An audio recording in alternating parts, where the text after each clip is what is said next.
Hey guys, in this video I will show you how to stream Netflix on Discord without a black screen. Alright, let's begin. First, open the Netflix website on your browser. Click the three dots in the top right corner, go to Settings, and type Acceleration into the search bar.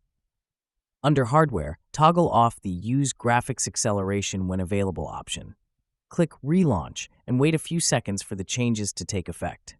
Next, open the Discord website and log in.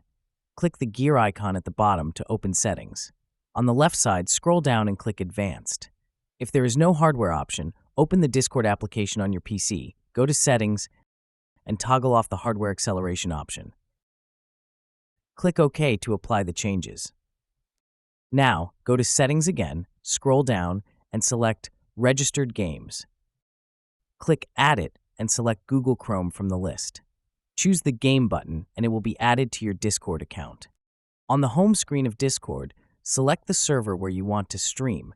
Click the Stream Google Chrome icon at the bottom, a pop-up will appear, and choose a voice channel like General.